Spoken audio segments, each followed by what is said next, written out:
Un chapitre important de la coopération suisse au développement est en train de se refermer. La Direction du développement et de la coopération, DDC, met fin à ses activités de coopération bilatérale avec l'Amérique latine et les Caraïbes d'ici à 2024. La DDC a obtenu de nombreux résultats grâce à son engagement au Pérou, en Bolivie, en Équateur, au Honduras, au Nicaragua, au Salvador, à Cuba et en Haïti. Et nous avons beaucoup appris pour notre engagement futur dans d'autres parties du monde. La coopération Suisse-Pérou existe depuis 1964 et constitue le plus ancien programme de coopération bilatérale de la DDC. L'engagement de la DDC avec la Bolivie et l'Équateur a suivi peu après, en 1969.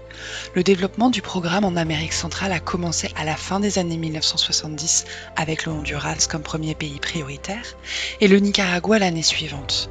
Le Salvador a été intégré au programme en 1987. Cuba et Haïti sont des programmes de coopération bilatérale relativement récents, lancés en 2000 et 2006 seulement. L'objectif principal de la coopération suisse a toujours été et reste la réduction de la pauvreté. En 60 ans, la DDC a laissé une trace indélébile dans le paysage de la coopération au développement en Amérique latine et dans les Caraïbes. Les points forts qui suivent donnent un aperçu de ses efforts pionniers et de ses initiatives marquantes.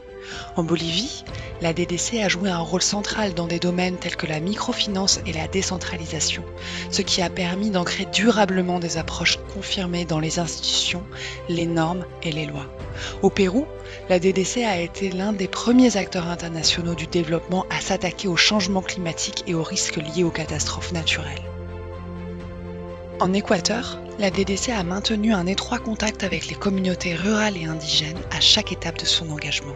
Cette approche inclusive a constitué un précédent visionnaire à l'époque. L'engagement de la DDC au Honduras est largement reconnu pour avoir ancré durablement la technologie du stockage des céréales dans les institutions existantes, tant au niveau national que régional. Ces dernières années, la DDC a accentué ses activités pour renforcer l'état de droit et la gouvernance inclusive.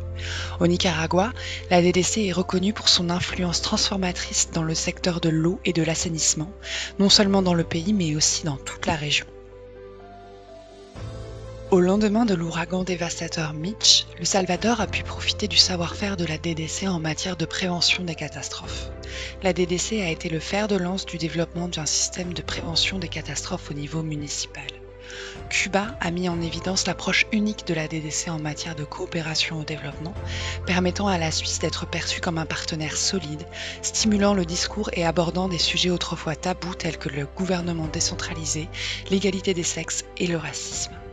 En Haïti, la DDC a eu un impact substantiel au niveau local dans des régions sélectionnées en faisant évoluer rapidement les projets de réponse d'urgence à la reconstruction, puis au développement. Nous adressons nos sincères remerciements à toutes celles et ceux qui ont participé à cet effort collectif et en particulier aux partenaires de la DDC dans la région.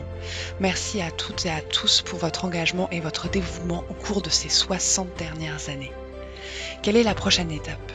Les leçons apprises dans cet engagement contribueront de manière significative au travail de la DDC dans d'autres pays et guideront les gouvernements et les partenaires qui reprendront des projets de la DDC en Amérique latine et dans les Caraïbes.